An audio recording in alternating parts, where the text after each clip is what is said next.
Avez-vous déjà remarqué que certaines personnes surgissent dans notre vie à des moments cruciaux, comme si elles étaient délibérément envoyées pour transmettre un message ou nous aider à résoudre des problèmes? Et cette sensation de déjà-vu lorsqu'on rencontre quelqu'un pour la première fois, avez-vous déjà eu l'impression d'avoir déjà partagé des moments avec cette personne, quelque part dans le temps, comme si vos destins étaient mystérieusement entrelacés?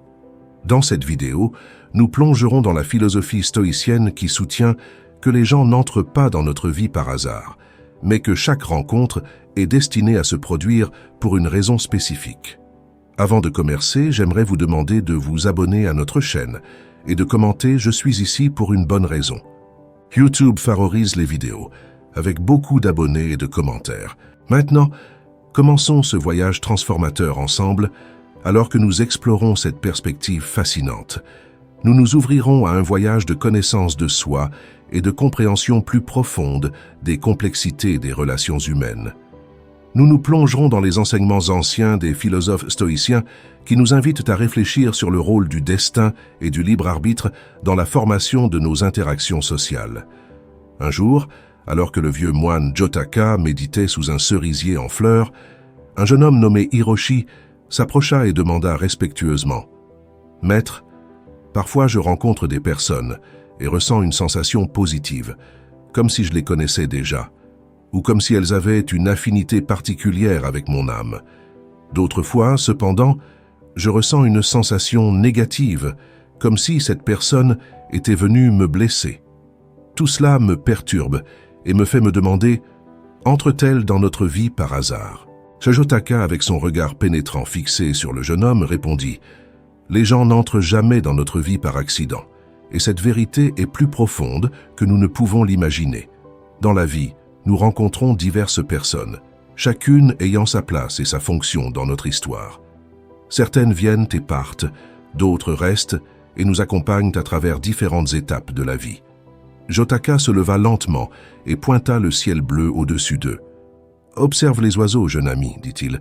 Ils ne volent pas par hasard, ils sont portés par les courants aériens, tout comme nous sommes conduits par les forces invisibles de l'existence. » Hiroshi contempla les oiseaux s'envolant dans le ciel, tentant de saisir la profondeur des paroles sages du maître. « Imagine ta vie comme un jardin, » ajouta Jotaka. « Chaque personne qui croise ton chemin est comme une graine semée par le destin. Certaines fleurissent comme des fleurs colorées qui durent une saison, d'autres comme des arbres puissants qui endurent à travers les années, mais chacune apporte la promesse d'une nouvelle croissance. » Hiroshi acquiesça lentement, s'immergeant dans une profonde réflexion alors qu'il évoquait dans son esprit l'image des diverses fleurs et arbres qui avaient éclos le long de son chemin de vie, chacun représentant les rencontres et les expériences qui avaient marqué son voyage.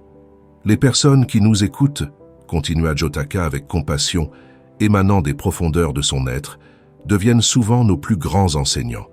Ils sont comme des pierres tranchantes sur notre chemin, sculptant et façonnant notre existence avec leur présence, malgré la douleur qu'ils peuvent causer. Ils nous offrent des leçons précieuses qui nous aident à grandir et à découvrir la force qui réside en nous. Le jeune moine laissa ses paupières se fermer lentement, s'immergeant dans l'obscurité de ses pensées, tout en revivant les défis qui avaient sculpté son âme au fil du temps. Chaque expérience, chaque obstacle surmonté avait laissé une marque indélébile sur son être, façonnant son caractère et forgeant son chemin vers la sagesse. Dans le silence qui enveloppait la pièce, les mots de Jotaka résonnaient comme un écho doux mais pénétrant, rappelant à Hiroshi l'importance de chaque rencontre, de chaque expérience dans la trame de son existence. Puis il y a ceux qui apparaissent quand nous en avons le plus besoin, souligna Jotaka en désignant un arbre majestueux. Comme les racines de cet arbre nous soutiennent lors des jours orageux, ces personnes nous soutiennent dans les moments difficiles. Hiroshi se souvint de quelqu'un qui avait été son refuge pendant une période très délicate, une ancre solide au milieu d'une tempête, une personne qui plus tard s'était éloignée de sa vie, bien qu'il souhaitait toujours qu'elle soit à ses côtés. Enfin, Jotaka conclut sagement. Certains restent avec nous pour toujours, comme des étoiles fixes dans notre ciel, brillantes et constantes. Les vrais amis, les membres de la famille, les âmes sœurs avec lesquelles nous partageons le fardeau de nos jours et la joie de nos succès. Le jeune moine sourit, se sentant enveloppé de gratitude pour les personnes spéciales qu'il avait rencontrées et qui étaient à ses côtés. Jotaka leva les yeux vers le ciel et une lumière subtile dansa dans ses yeux. Reconnais et apprécie chaque personne qui croise ton chemin, jeune Hiroshi. Chacune est une partie essentielle de ton histoire et tu fais partie de la leur. La vie est un réseau complexe de destins et chaque rencontre contribue à la trame de ton existence. Avec ces mots, Jotaka mena Hiroshi dans un voyage introspectif vers une compréhension plus profonde de la nature des relations humaines. Les relations et le rôle qu'elles jouent sur le chemin de la sagesse et de l'épanouissement personnel, ensemble, immergés dans une conversation qui transcende le temps et l'espace, ils ont exploré les enseignements de la philosophie stoïcienne, trouvant confort et orientation dans sa vision du monde et son approche de la vie.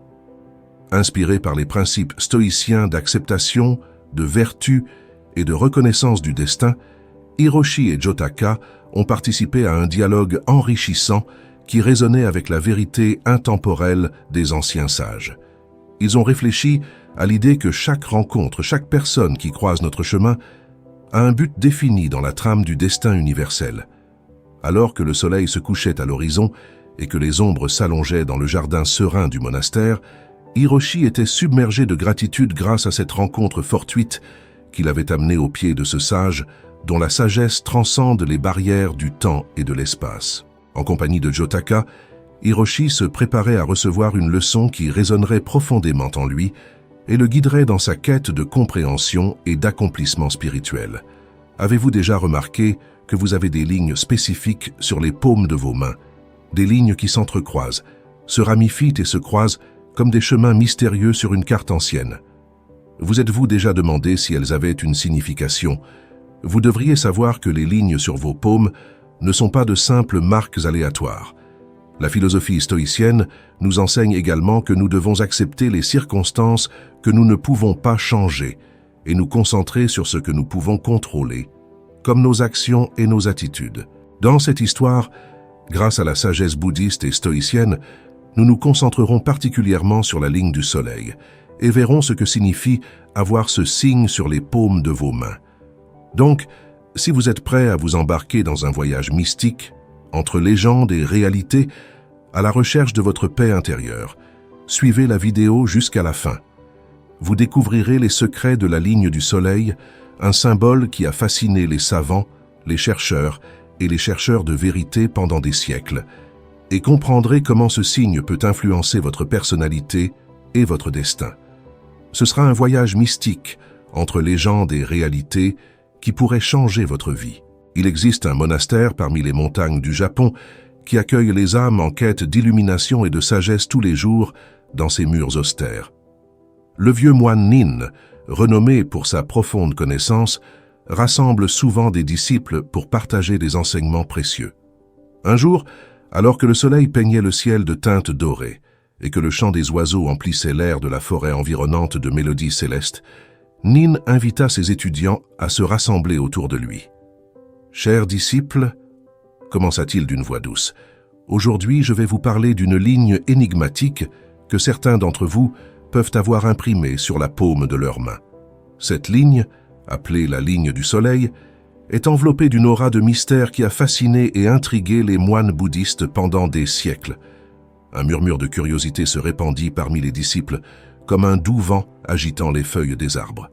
Chacun examina soigneusement sa main, essayant d'identifier la ligne mystérieuse qui pourrait dissimuler un destin inattendu.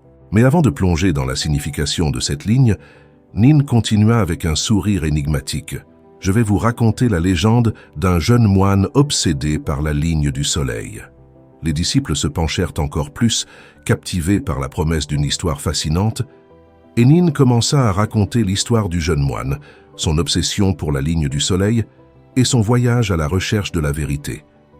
Tanso était un enfant intelligent et sensible, mais tourmenté par un doute. Il n'avait pas la ligne du soleil sur la paume de sa main. Le maître commença à raconter, convaincu que cela était un signe de son destin. Il s'isola du monde, s'enfermant dans une grotte dans les montagnes. Les disciples écoutaient attentivement, imaginant la tristesse et la solitude de Tenson.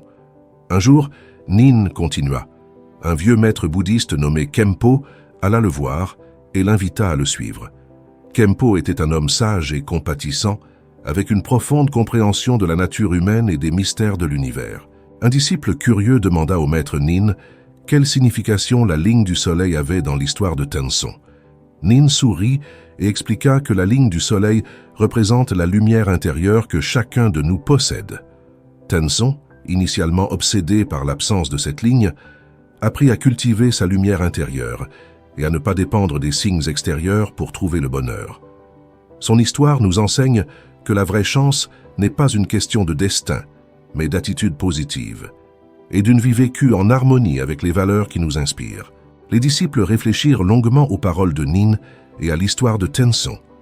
La légende de la ligne du soleil avait allumé une étincelle dans leur cœur et une lumière d'espoir grandissait en eux, souhaitant explorer leur propre lumière intérieure et vivre une vie plus authentique et significative où il y avait de la place pour le bien-être mental. La ligne du soleil, également connue sous le nom de ligne du soleil, est souvent associée à la lumière intérieure d'une personne, représentant son potentiel créatif et sa capacité à se distinguer dans le monde. Nin expliqua, selon les palmistes, qu'une personne avec une ligne du soleil forte a un grand potentiel de développement, tandis qu'une ligne faible ou absente peut suggérer un potentiel inexprimé ou le besoin de cultiver sa lumière intérieure. Alors que les disciples étaient de plus en plus captivés par les paroles de leur mentor, Nin discuta de deux autres aspects, traditionnellement liés à ce signe sur les mains. La ligne du soleil est liée au succès dans divers domaines de la vie, tels que la carrière, les finances et les relations personnelles, ajouta-t-il. Une ligne longue et droite peut indiquer une personne destinée au succès, tandis qu'une ligne courte ou irrégulière peut suggérer des défis à surmonter pour atteindre des objectifs. Cependant, il est important de se rappeler que le succès n'est pas juste une question de destin, mais aussi d'engagement, de détermination et de choix positifs.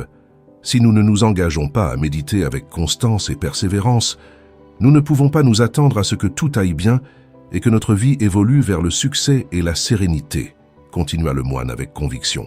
Nin posa une question à un autre disciple. Quelles sont les implications spirituelles de ce signe sur les mains? Selon la sagesse des anciens moines et les études de certains experts en chiromancie, répondit le disciple, la ligne du soleil est associée à la spiritualité, à l'intuition et à la connexion au divin.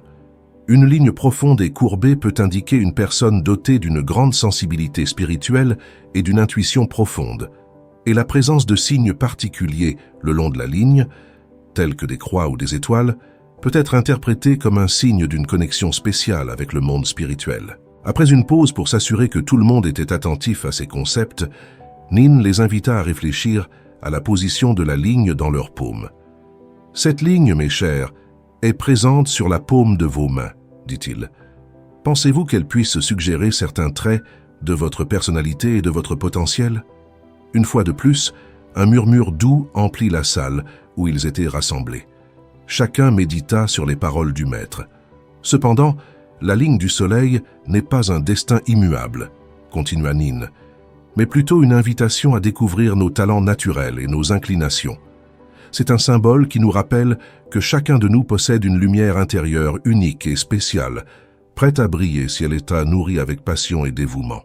Les disciples s'engagèrent avec enthousiasme dans les pratiques proposées par Nin, commençant à prêter plus d'attention à leurs pensées. Ils comprirent qu'écouter leurs émotions et prêter attention à leurs actions, en essayant d'identifier les valeurs qui les guidaient et les objectifs qu'ils souhaitaient atteindre, était crucial pour vivre pleinement. Un jour, une disciple nommée Ma s'approcha de Nin avec une expression douteuse. « Maître, ma ligne du soleil est très courte et fine. Cela signifie-t-il que je n'ai pas beaucoup de potentiel ?» Nin la regarda avec ses yeux pleins de sagesse. « Ma chère, la lumière du soleil ne se mesure pas par la longueur ou la largeur de ta ligne, mais par son intensité. Souviens-toi qu'une petite étincelle peut illuminer toute une pièce. La vraie force réside dans ta détermination, ta compassion et ta volonté de faire la différence dans le monde. » Les mots de Nin touchèrent le cœur de Mar. La jeune femme réalisa que la vraie richesse ne résidait pas dans les caractéristiques extérieures, mais dans la lumière intérieure qu'elle pouvait cultiver et partager avec les autres. Avec le temps, les disciples de Nin continuèrent à grandir et à évoluer, inspirés par la légende de la ligne du soleil et la sagesse de leur maître. Ils apprirent à vivre en harmonie avec eux-mêmes et le monde autour d'eux, diffusant des messages de paix, de compassion et d'espoir. L'histoire de la ligne du soleil se répandit bien au-delà des murs du monastère, touchant le cœur des gens de toutes cultures et religions. Mais, que nous enseigne cette histoire? Que la vraie chance n'est pas une question de destin ou de signes extérieurs, mais d'une attitude positive et d'une vie vécue en harmonie. Cette histoire nous invite non seulement à transmettre un message universel, mais aussi à réfléchir sur le stoïcisme et notre potentiel individuel. La position de la ligne du soleil dans la paume de la main peut être interprétée comme une métaphore de nos talents naturels et inclinations. Elle nous défie de découvrir ce qui nous rend uniques et de le poursuivre avec passion et dévouement, en accord avec les principes stoïciens de vivre en harmonie avec la nature et de suivre notre chemin intérieur plutôt que de se conformer aux normes externes. Dans un monde qui nous bombarde constamment de standards prédéfinis, l'histoire de la ligne du soleil nous rappelle l'importance du stoïcisme et comment la vraie richesse réside dans notre authenticité. Ce n'est que lorsque nous embrassons notre unicité et la partageons avec le monde, alignés sur les valeurs stoïciennes de vertu et de sagesse, que nous pouvons faire une différence, tant pour nous-mêmes que pour les autres. Alors, la prochaine fois que vous regarderez la paume de votre main, rappelez-vous l'histoire de la ligne du soleil et laissez son message d'espoir et d'inspiration vous motiver à cultiver votre lumière intérieure, car c'est là que réside la vraie chance et l'épanouissement, selon les préceptes du stoïcisme. Si vous mettez du sel dans vos baskets, vous connaissez peut-être déjà la coutume bouddhiste de mettre du sel dans ses chaussures et l'objectif de cette ancienne pratique qui prend ses racines dans la sagesse des bouddhistes et de la médecine. Le sel est connu pour ses innombrables utilisations, pas seulement en cuisine. Vous avez probablement essayé plusieurs fois grâce aux suggestions des anciens. C'est un allié redoutable et, selon les dernières recherches, il n'est pas le principal coupable de l'augmentation de la pression artérielle. Ces utilisations ne s'arrêtent pas là. En effet, le sel est un ingrédient précieux même pour le nettoyage domestique, car il aide à nettoyer et à purifier. De plus, sous forme de solution saline, c'est un puissant désinfectant pour les plaies et abrasions sur la peau, sans parler de ses utilisations comme exfoliant, remède contre les pellicules, sel de bain, et nous pourrions continuer à énumérer. Mais peu de gens savent que pour les bouddhistes, mettre du sel dans leurs chaussures a une signification très importante, tant au niveau spirituel que médical, et nous le verrons dans l'histoire zen que vous entendrez bientôt, où vous découvrirez 5 raisons pour lesquelles vous devriez également l'essayer. Le stoïcisme, une philosophie ancienne qui prône l'acceptation sereine des événements externes et la concentration sur ce que nous pouvons contrôler, nous offre une lentille à travers laquelle comprendre l'importance de cette pratique bouddhiste. En mettant du sel dans nos chaussures, nous pratiquons l'acceptation des difficultés externes et le maintien de notre paix intérieure, alignés sur les principes stoïciens de tranquillité et de force mentale face à l'adversité. Cela nous rappelle que, tout comme dans le stoïcisme, notre bien-être intérieur n'est pas déterminé par les circonstances extérieures, mais par notre attitude et notre réponse à celles-ci. Au cœur d'une vallée entourée de l'aura mystique des montagnes japonaises, se trouvait un ancien monastère bouddhiste, gardien de la sagesse ancestrale et refuge pour ceux qui cherchent la paix intérieure. Dans ce lieu où le temps semblait s'être arrêté, vivait le vieux et vénéré moine Makoto, dont la sagesse et la profonde compréhension des chemins du bouddhisme et de la médecine orientale brillaient comme la lumière d'une bougie dans la nuit. Un matin, alors que les rayons dorés du soleil filtraient à travers les branches des arbres, Makoto rassembla ses disciples dans le cloître du monastère pour l'une des leçons habituelles et, avec une expression sereine, les invita à s'asseoir en cercle autour de lui et commença à parler avec une voix chaleureuse et rassurante. « Chaque pas que nous faisons sur le chemin de la vie est un voyage sacré, » commença le moine. « Un chemin qui nous mène à la connaissance de nous-mêmes et de l'univers qui nous entoure. Et tout comme pour faire face à un long et épuisant voyage, il est nécessaire de se préparer adéquatement. De même, dans notre existence terrestre, nous devons être prêts à affronter les défis qui nous attendent. » Les disciples écoutaient extatiquement les mots de leur maître, et lorsqu'il mentionna la coutume ancienne de mettre du sel dans leurs chaussures, leur esprit s'ouvrit à la merveille d'une tradition aussi ancienne que mystérieuse. Cette pratique, continua Makoto, a des racines qui remontent au passé le plus lointain, lorsque nos ancêtres marchaient à travers des terres sauvages et impénétrables. À cette époque lointaine, le sel n'était pas seulement un condiment pour enrichir la nourriture, mais une précieuse marchandise, un symbole de pureté et de protection. Le moine marqua une pause momentanée, laissant les mots s'installer comme du sable délicat dans l'esprit de ses disciples, puis continua. Je vais vous expliquer maintenant les 5 principales raisons pour lesquelles la pratique de mettre du sel dans vos chaussures est si significative et importante pour notre chemin spirituel et pour notre santé globale. Premièrement, dit Makoto, le sel a le pouvoir d'absorber l'humidité, tout comme le Bouddha absorbait la souffrance du monde.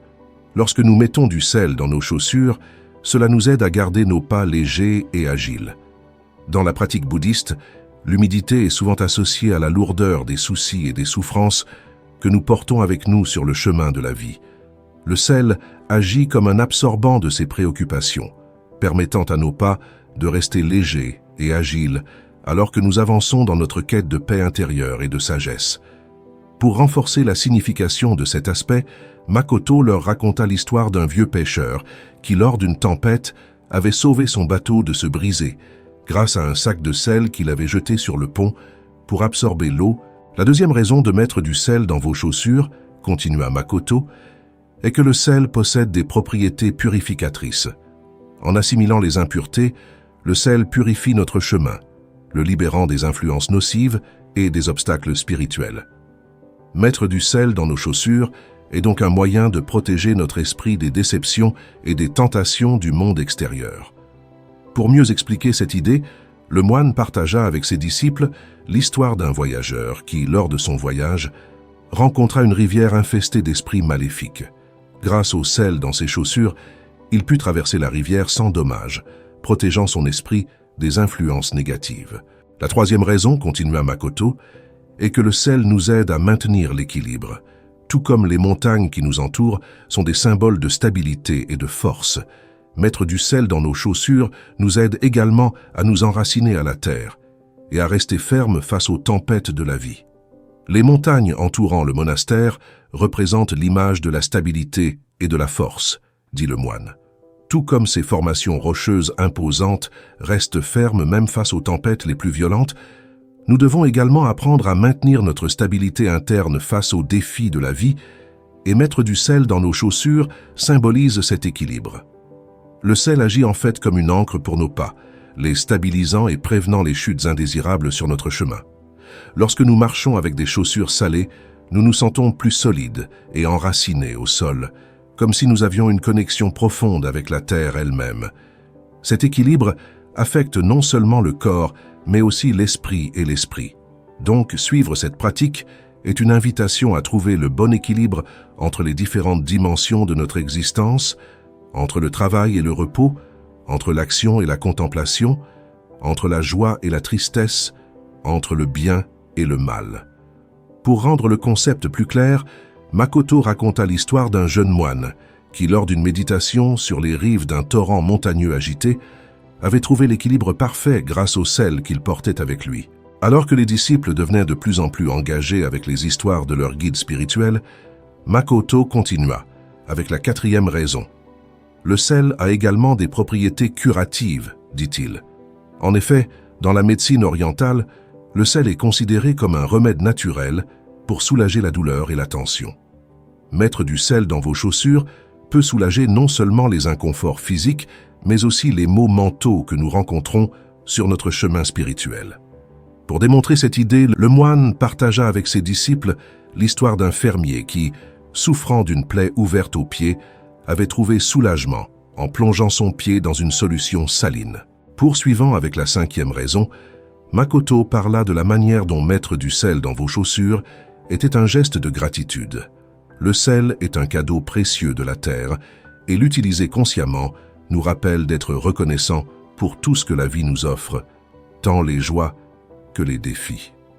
Les disciples écoutèrent les mots de Makoto avec une profonde révérence, saisissant la sagesse derrière ce geste apparemment simple. Mais le moine n'avait pas encore terminé. Regardant directement dans les yeux de ses disciples, il ajouta « Mes chers, il y a une raison liée à cette pratique que je voulais laisser pour la fin en raison de son importance. Mettre du sel dans nos chaussures n'est pas seulement un acte de purification et de protection, mais aussi un symbole de connexion avec les enseignements du stoïcisme, une philosophie qui souligne l'importance de la résilience et de la sagesse dans la vie quotidienne.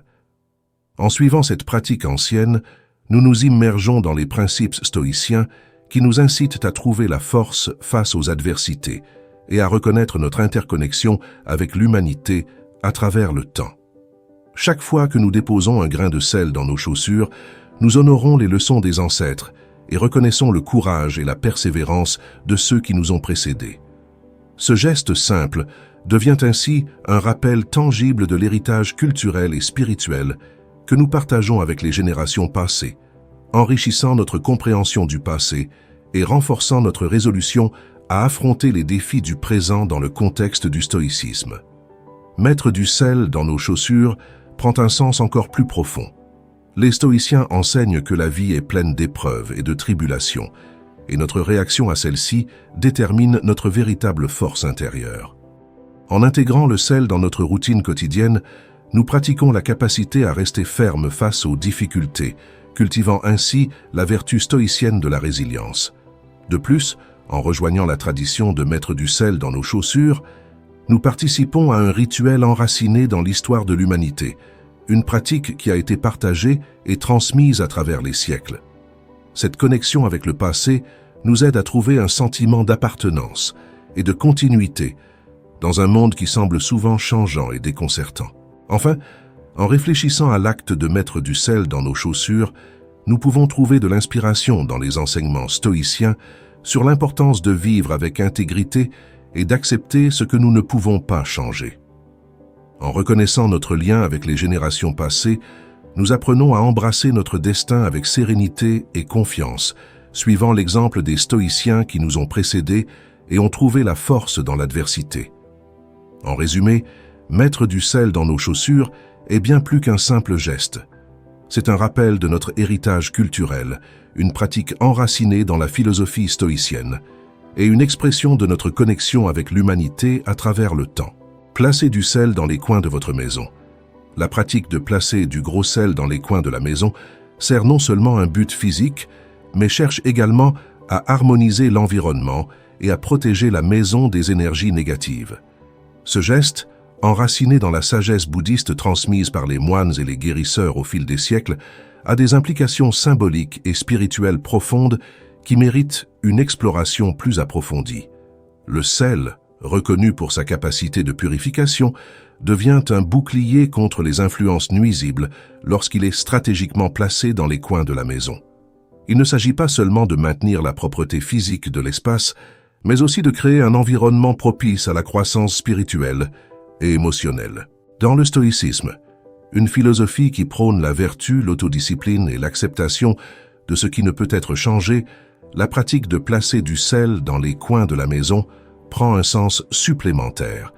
Elle est interprétée comme un acte de vertu et de maîtrise de soi, où nous prenons des mesures proactives pour protéger notre environnement et promouvoir une atmosphère positive dans laquelle la sérénité et l'harmonie peuvent s'épanouir.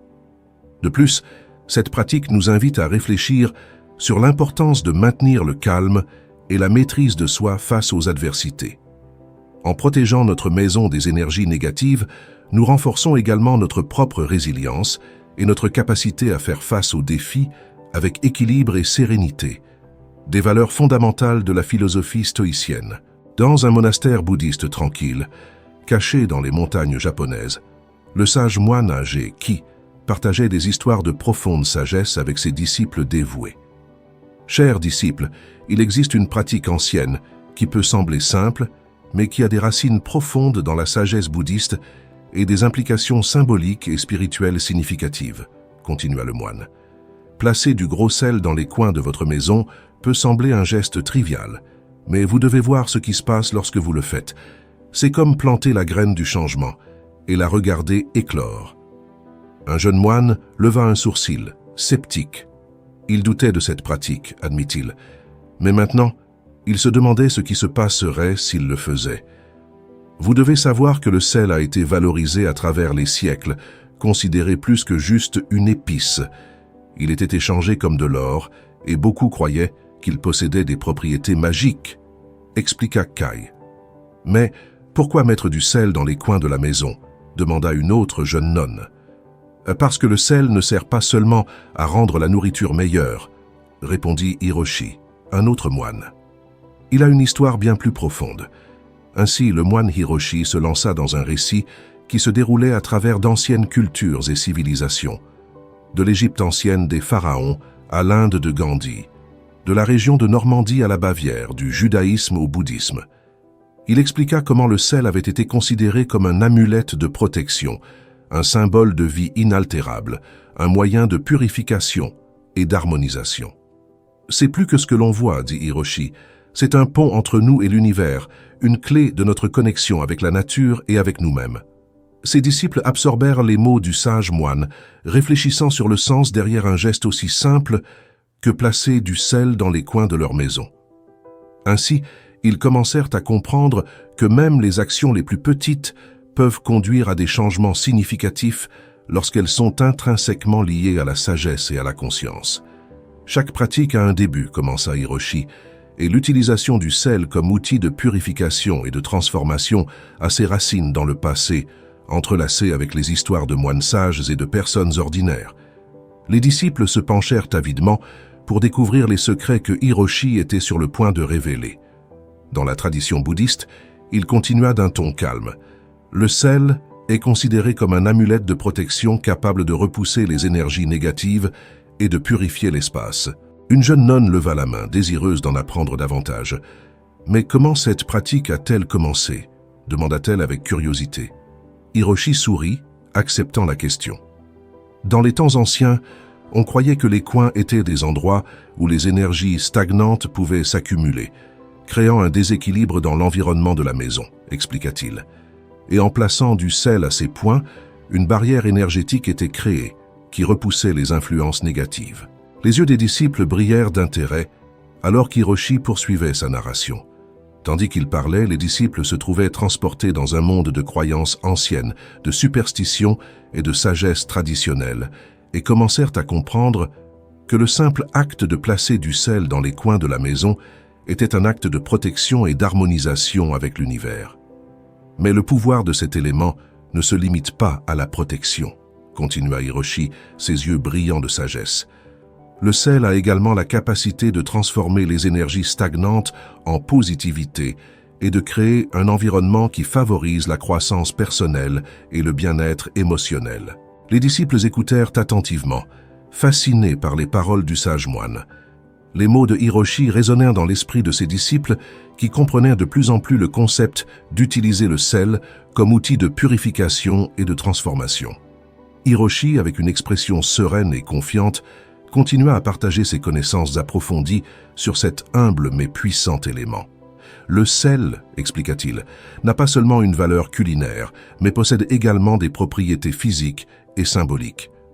Au fil des siècles, il a été considéré comme un don divin, un symbole de purification et de protection contre les forces obscures. Il montra à ses disciples une variété de sels collectés de différentes parties du monde, du sel brut de mer aux cristaux de sel rose de l'Himalaya, chacun avec sa vibration unique. Mais comment pouvons-nous pleinement exploiter le pouvoir du sel dans nos vies ? Demanda l'un des moines, désireux d'appliquer ce qu'il apprenait. Hiroshi répondit avec un sourire soulignant l'importance de l'intention et de la pratique consciente. Il leur montra une méthode simple mais puissante pour purifier et protéger l'environnement domestique en utilisant l'énergie de la lune comme catalyseur. Les disciples observèrent avec étonnement alors que le sel absorbait la lumière argentée de la lune, rayonnant une aura de tranquillité et de puissance. Ce sel, expliqua Hiroshi, peut être utilisé pour créer un cercle protecteur autour de la maison ou pour purifier les espaces intérieurs avec un geste élégant. Il dispersa le sel autour du périmètre de la cour du monastère, traçant un cercle invisible de protection. Mais le pouvoir du sel ne se limite pas à la protection externe, continua Hiroshi. Il peut également être utilisé pour purifier et harmoniser les espaces intérieurs, créant un environnement qui favorise la croissance spirituelle et le bien-être.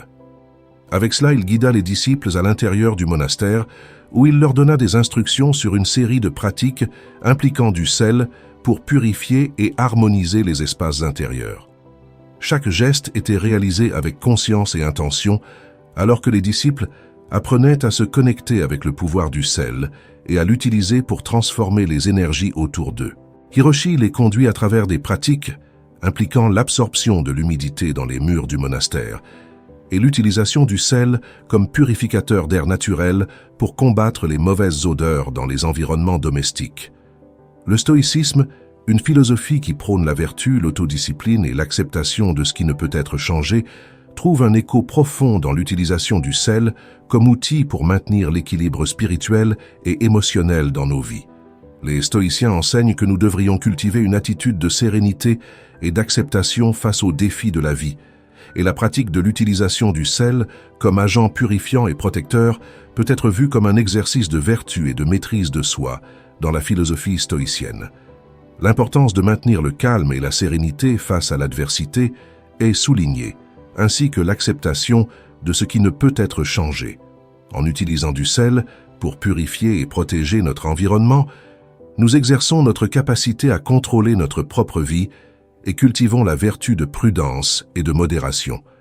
De plus, la pratique d'utiliser du sel comme outil pour maintenir l'équilibre spirituel et émotionnel nous invite également à réfléchir sur la nature éphémère des émotions et de l'énergie négative.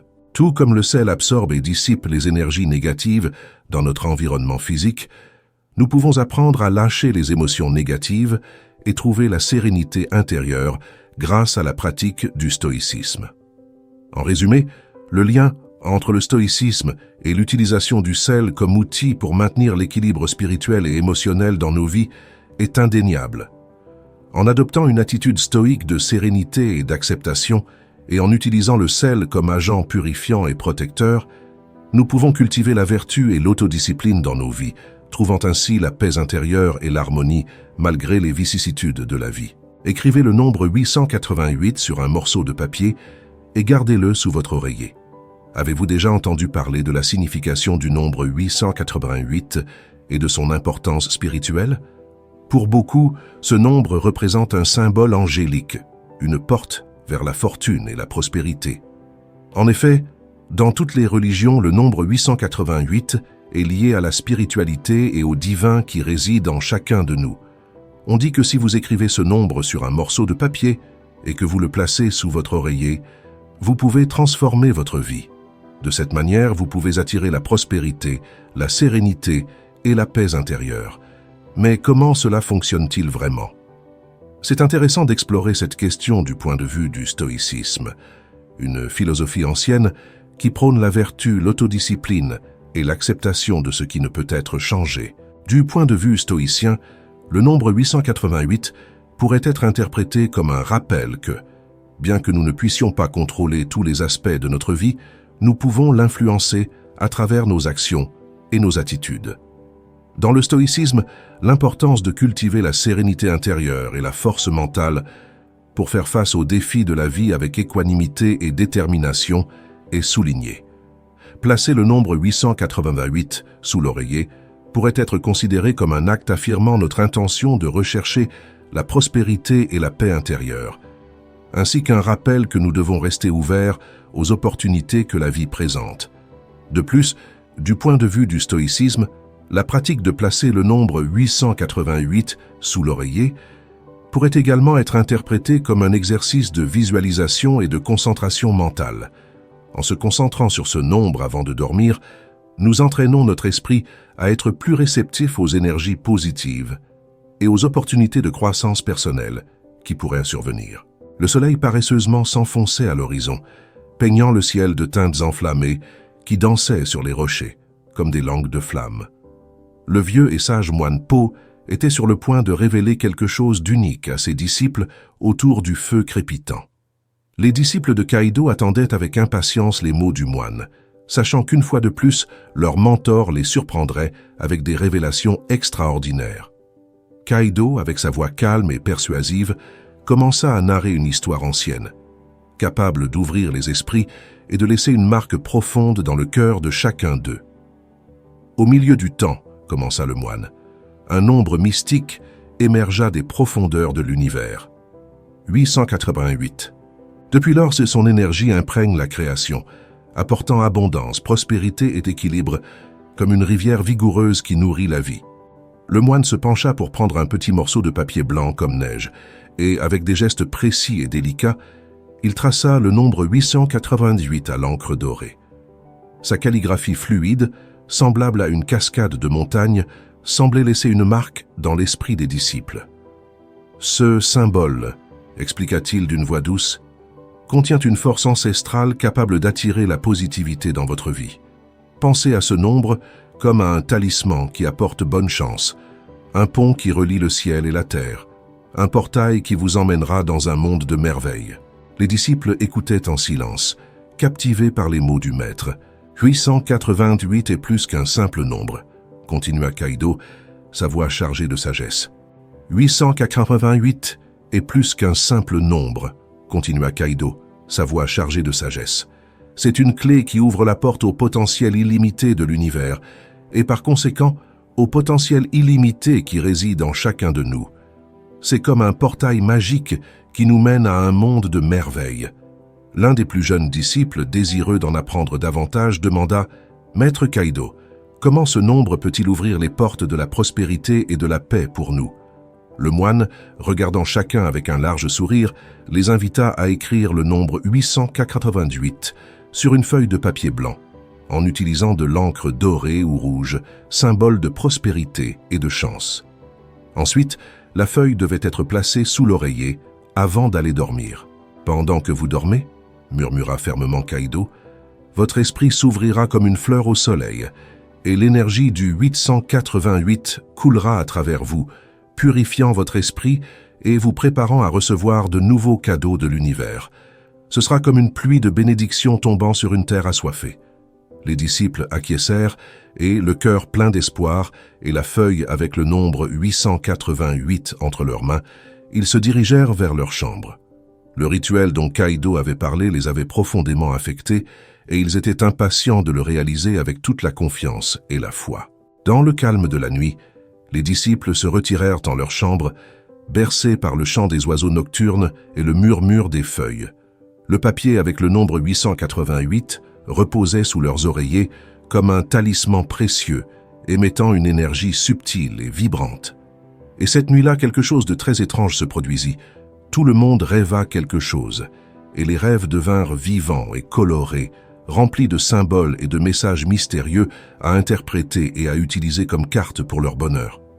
Au réveil, les disciples se sentirent transformés, comme si une brise fraîche avait balayé les nuages de leurs esprits.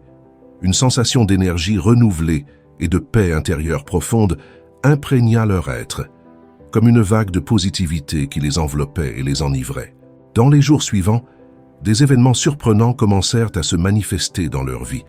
De nouvelles opportunités frappèrent à leur porte, comme des fleurs s'épanouissant à l'aube, des rencontres inattendues éclairèrent leur chemin comme des phares dans la nuit, indiquant la route. Des coïncidences fortuites les menèrent vers la réalisation de leurs rêves les plus chers, comme des étoiles filantes exaucant des vœux.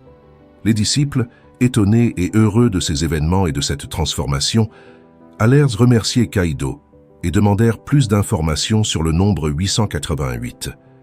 Le sage moine, avec un sourire bienveillant, les invita à s'asseoir autour d'un feu qui crépitait brillamment, comme un cœur palpitant qui les unissait sous le même toit. 888 est un nombre angélique, expliqua Kaido, sa voix vibrant de sagesse. C'est un message envoyé par nos gardiens spirituels, un cadeau précieux qui infuse nos vies d'espoir, d'amour et de protection. Kaido poursuivit. Dans le bouddhisme, le nombre 0 représente le noble sentier octuple, ou le chemin qui mène à l'éveil, et un 8 est vu comme un symbole de perfection spirituelle et d'éveil, un symbole qui devrait être respecté et grâce auquel on peut trouver son chemin dans la vie. Un disciple demanda « Maître Kaido, est-il vrai que ce nombre est également important dans d'autres religions ?» Le moine, souriant, répondit que dans la tradition chrétienne, le nombre 888 est associé à Jésus-Christ, car en grec, Le nom Jésus a la même valeur numérique et pour cette raison, il est vu comme un symbole de rédemption, de salut et de vie éternelle. Kaido raconta des histoires d'anges et de guides spirituels qui, à travers ce nombre, avaient offert leur aide à des personnes en difficulté. Il parla de la manière dont ce nombre était présent dans des rêves prophétiques, des intuitions soudaines et des synchronicités surprenantes, comme un fil invisible tissant le tissu de notre destin. 888 est le symbole de l'équilibre et de l'harmonie, continua Kaido. Comme un pont reliant le ciel et la terre, ce nombre nous aide à trouver le juste équilibre entre nos aspirations spirituelles et nos besoins matériels. C'est une invitation à vivre une vie pleine de sens, où la prospérité extérieure est accompagnée d'une croissance intérieure, nous donnant un équilibre émotionnel et un bien-être mental. Alors que les disciples écoutaient attentivement, et que leur cœur était reconnaissant pour la sagesse que Kaido leur apportait, le moine leur apprit à méditer sur le nombre 888. En pensant à ce nombre, mes chers, visualisez comment une lumière dorée coule à travers votre corps et purifie votre âme, et prêtez attention aux signes et synchronicités qui se manifestent dans votre vie, les reconnaissant comme des messages de l'univers vous guidant vers votre destin. Dès ce jour, les disciples continuèrent à pratiquer. Ils ont juste besoin d'ouvrir leur cœur pour ressentir son énergie, pour se connecter à la force intérieure qui les guidera à travers les défis et vers un avenir plein de possibilités. Dans leur méditation quotidienne, les disciples trouvaient là confort et force dans la pratique du nombre 888, se rappelant des enseignements stoïciens qui leur avaient été inculqués.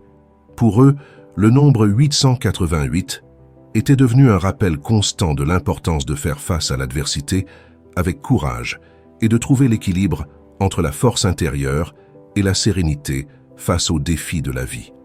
Ainsi, jour après jour, ils se rapprochaient un peu plus de leur propre chemin vers l'épanouissement et la plénitude. Vous vous réveillez entre 3 et 5 heures du matin. Combien de fois cela vous arrive-t-il de vous réveiller entre 3 et 5 heures? Vous êtes-vous déjà senti intrigué ou agité lorsque cela se produit? Ensemble, nous explorerons les mystères entourant ces moments et comment ils peuvent devenir une opportunité précieuse pour la croissance personnelle et spirituelle. Imaginez vous réveiller au milieu de la nuit, le silence enveloppant votre chambre et votre esprit plein de questions. Pourquoi cela arrive-t-il? Cela a-t-il un sens au-delà d'être un simple événement aléatoire? Ces questions nous conduisent à chercher des réponses plus profondes sur nos schémas de sommeil et notre connexion avec l'univers. Au cœur de cette enquête se trouve la sagesse ancienne du stoïcisme, une philosophie qui nous enseigne à faire face aux défis de la vie avec calme et sérénité. Les stoïciens croient en vivant en accord avec la nature et en acceptant ce qui ne peut être changé, même les schémas de sommeil qui pourraient sembler perturbants à première vue. En explorant nos réveils nocturnes sous cet angle, nous pouvons apprendre à embrasser l'incertitude et à trouver un sens à chaque expérience, même celle qui perturbe notre sommeil. Dans le stoïcisme, nous trouvons l'idée que la connaissance de soi est fondamentale à l'épanouissement personnel. Se réveiller au milieu de la nuit nous offre l'opportunité de réfléchir sur nos pensées, émotions et préoccupations les plus profondes. En observant ces moments de veille avec pleine conscience, nous pouvons découvrir des aspects cachés de nous-mêmes et travailler sur leur développement. Ainsi, la prochaine fois que vous vous retrouvez éveillé entre 3 et 5 heures, au lieu de vous sentir frustré ou inquiet, prenez un moment pour respirer profondément et réfléchir à ce que ce moment peut essayer de vous enseigner. Il pourrait y avoir un message caché à découvrir, une leçon qui vous rapprochera de votre véritable soi et de votre chemin vers l'épanouissement personnel. Dans un ancien monastère bouddhiste situé dans les montagnes du Tibet, vivait le moine Kiro, célèbre pour sa vaste sagesse. Ses leçons sur la conscience et la compassion étaient reconnues dans le monde entier, et des disciples venaient de loin pour apprendre de ses enseignements. Un soir, alors que le crépuscule peignait le ciel de teintes rouge et or, Kiro rassembla ses disciples dans la salle principale pour répondre à une question qui avait été posée plusieurs fois. Pourquoi certaines personnes se réveillent-elles la plupart des nuits entre 3 et 5 heures alors que d'autres non? Chers disciples, commença Kiro d'une voix calme, aujourd'hui, nous explorerons les réveils nocturnes et leur lien avec la médecine orientale et la sagesse bouddhiste. En médecine orientale, continua Kiro, il est cru que les réveils nocturnes sont liés aux méridiens énergétiques du corps et à leur influence sur nous. Il expliqua comment chaque heure de réveil est associée à un organe ou système corporel particulier et comment la médecine orientale voit ces réveils comme des signes de déséquilibre énergétique ou émotionnel nécessitant attention et soin. Par exemple, dit Quiro, se réveiller entre 3 et 5 heures est associé aux poumons et aux émotions de tristesse. Cela pourrait indiquer la nécessité de traiter et de guérir des blessures émotionnelles profondes, permettant ainsi à notre énergie vitale de circuler librement. Les disciples acquiescèrent, réfléchissant aux paroles de leur maître et essayant de les appliquer à leur propre expérience. « Maître, demanda l'un d'eux, comment pouvons-nous interpréter les réveils nocturnes à la lumière de la sagesse bouddhiste ?» Quiro sourit, reconnaissant la profonde curiosité de ses étudiants. En bouddhisme, chaque moment de la journée est une opportunité de pratiquer la pleine conscience et la compassion, répondit-il. Les réveils nocturnes nous offrent une fenêtre unique pour explorer nos états mentaux et émotionnels sans les distractions de la journée. Quiro partagea des histoires de maîtres bouddhistes anciens qui, à travers la méditation et la contemplation, avaient transformé leur réveil nocturne en opportunité pour approfondir leur compréhension de l'esprit et de l'âme humaine. Rappelez-vous, ajouta Quiro, que chaque réveil nocturne est une occasion de croître, d'apprendre et de vous connecter avec la partie la plus profonde de vous-même. Chérissez ces moments de conscience car ils sont des cadeaux précieux sur le chemin de l'épanouissement spirituel. Quiro conclut, lorsque vous vous éveillez durant ces premières heures, voyez cela comme un moment sacré, un temps pour vous connecter plus profondément avec votre moi intérieur et peut-être l'univers. Utilisez ces réveils pour cultiver la pleine conscience, méditer ou prier. En faisant ainsi, vous transformez ce qui pourrait être vu comme une interruption en une opportunité de croissance spirituelle et d'aperçu personnel. La gentillesse et l'ouverture favorisent la progression vers la réalisation spirituelle. La meilleure chose à faire est de créer un espace de tranquillité et de réflexion avant de dormir, permettant à votre esprit et à votre corps de se détendre complètement. La pratique d'activités telles que la méditation, la respiration profonde ou la lecture de textes inspirants, en accord avec les préceptes fondamentaux du stoïcisme, peut non seulement contribuer à un sommeil plus reposant et profond, mais aussi cultiver un état d'esprit résilient et équilibré.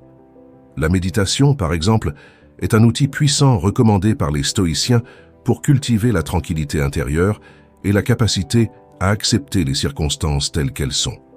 Grâce à une pratique régulière de la méditation, vous pouvez renforcer votre esprit et votre âme, vous préparant à affronter les défis quotidiens avec sérénité et à trouver la paix au milieu de l'adversité.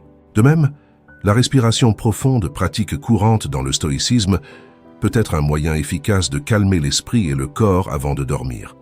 En vous concentrant sur votre respiration et en prenant de profondes respirations conscientes, vous pouvez réduire le stress et l'anxiété, facilitant ainsi la transition vers un état de relaxation, favorisant un sommeil réparateur.